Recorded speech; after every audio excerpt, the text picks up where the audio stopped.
आप में से कितने लोग के बात जानते हैं, सवाल पूछना गलत नहीं है, लेकिन सवाल किस आत्मा में पूछे जाते हैं यह इंपॉर्टेंट है। यीशु मसीह ने कई बार सवालों का उत्तर दिया, कई बार नहीं भी दिया। दिया तो इसलिए दिया क्योंकि जरूरी था, और कई बार उसे उत्तर नहीं भी देना ठीक समझा। आज एक सवाल का उत्तर जो हबक्कू के अंदर है, मैं विश्वास करता हूं कि आज हमें इस बात का उत्तर मिलेगा। मैं चाहता हूं आप आज इस वर्ड पे आप थोड़ा ध्यान दीजिए। आज आपको बहुत कुछ सीखने को मिल सकता है।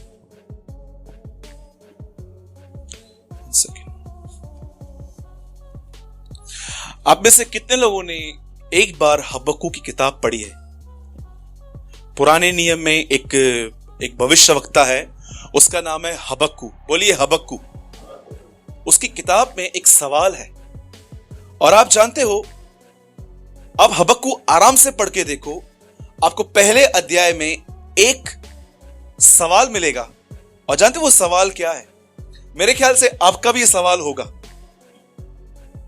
और वो सवाल ऐसा है, वो परमेश्वर से पूछता है, दुष्ट लोग फलते फूलते हैं, ऐसा क्यों?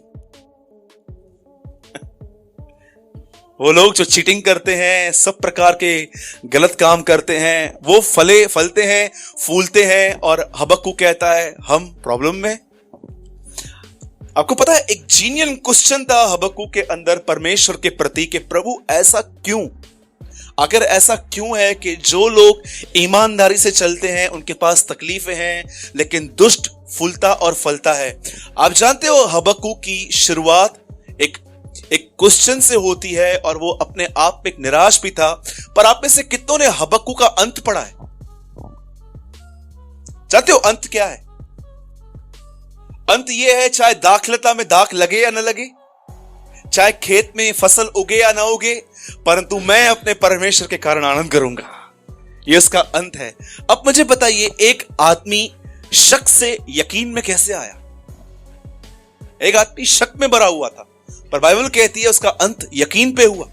गिलातियों एकदम उल्टे थे। उनके लिए पौलुस कहता है उन्होंने आत्मा से शुरू किया और कहां अंत किया? शरीर पर।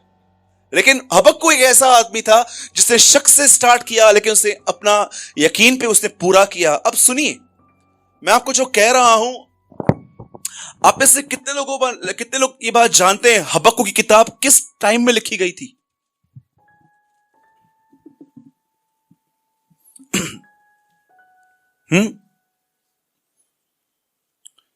आइए मैं विस्तार से स्टार्ट करता हूं ताकि आप समझ सकें।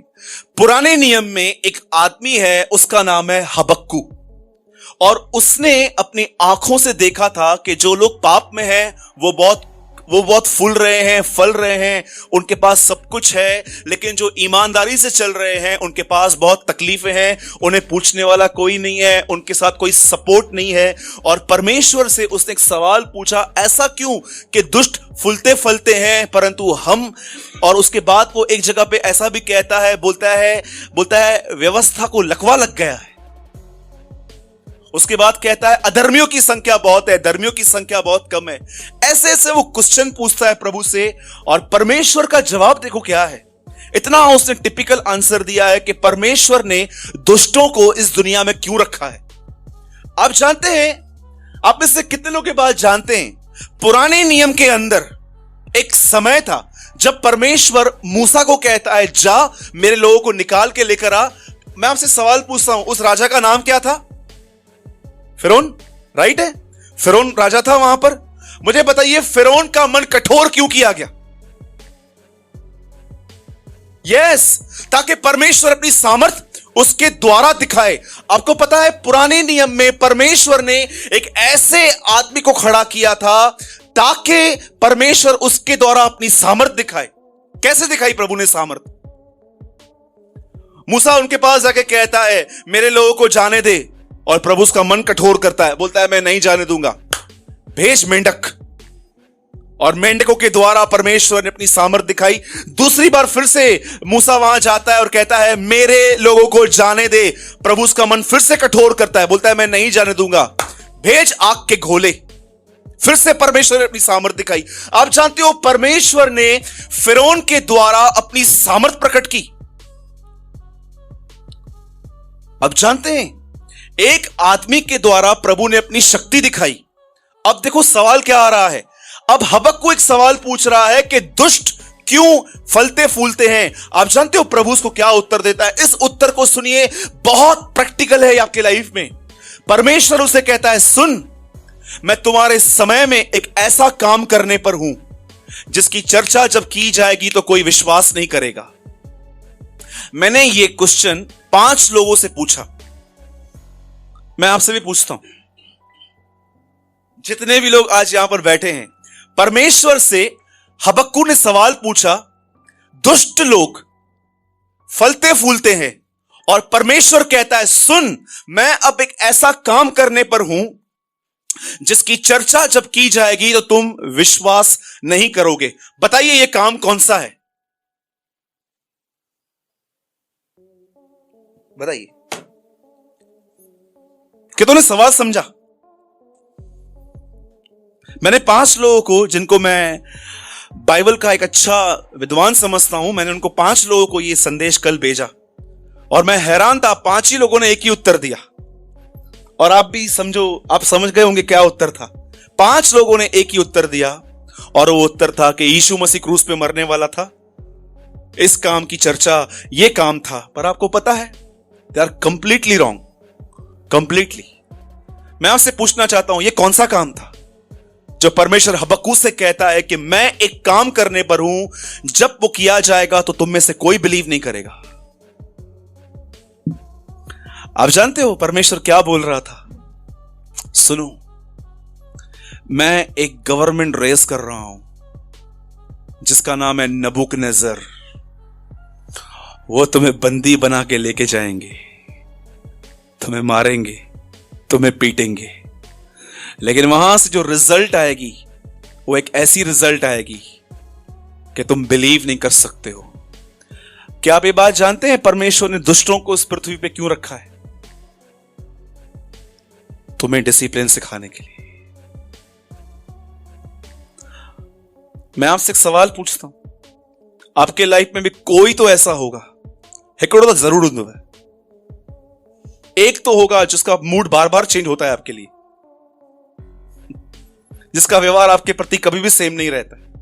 आपको पता है परमेश्वर ने उस आदमी को आपके लाइफ में क्यों रखा है? कितनों की बात जानते हैं? Boss, difficult husband, difficult wife, situations. परमेश्वर हबक्कू को यह कह रहा था, सुन, मैं काम करने पर हूं, एक आदमी आएगा, वो तुम्हें बांध के लेके जाएगा। और मैं जानता हूं तुम सब सिर्फ यही सोचते हो, मैं प्रेमी हूं, मैं दयालु हूं, मैं ऐसे स्टेप्स लेता ही नहीं हूं कभी। पर क्या आपको पता है, पतरस में लिखा है, तुम उसे हे पिता कहते हो जो हर एक का न्याय भी करता है।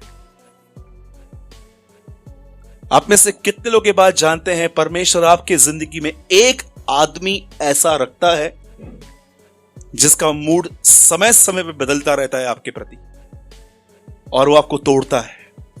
मैं आपसे पूछना चाहता हूं, आप उसका विरोध कर रहे हैं कि आप इस चीज को समझ के ले रहे हैं कि ये परमेश्वर ने ठहराया है मुझे ठीक करने के लिए? टेल मी, पूछिए अपने आप से।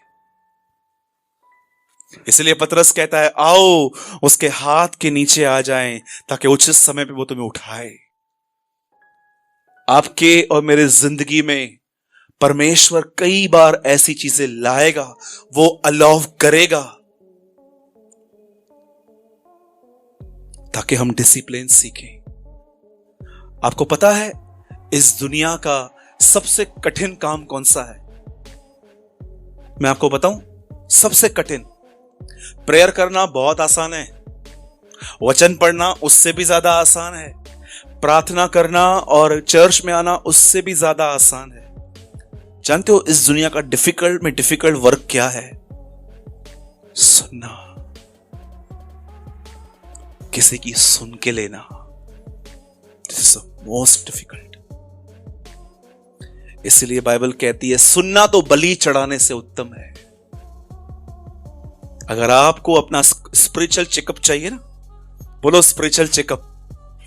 कैसे लोग चेकअप के लिए जाते हैं ना, जब बीमार होते हैं तो चेकअप के लिए जाते हैं, वहां पर कुछ नहीं मिलता है, इंजेक्शन से ब्लड निकाल के, तो उसके बाद वो लोग सीटी स्कैन करवाते हैं, पूरी बॉडी उसके अंदर रोलर के अंदर जाती है, पूरा सीटी स्कैन।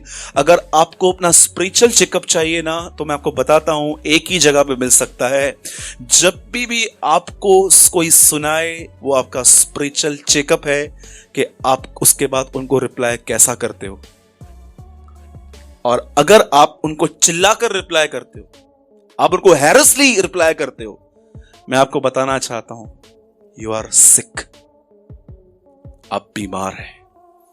इसलिए यीशु ने कहा मैं पापियों को बुलाने आया हूं। उसके बाद वो क्या कहता है? वैद्य भले चंगों के लिए नहीं है, बीमारों के लिए है। मैं आपसे कहता हूं अभी भी आशा है, हमारा वैद्य जिंदा है।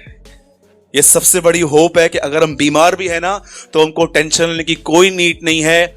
आप दही के दुकान पे लेने के लिए जाते हैं, टीवी के दुकान पे लेके जाते हैं, हम उसके बनाए हुए हैं, हम उसके पास जाएंगे, वो हमारा सही इलाज करता है। बोलो यीशु मसीह की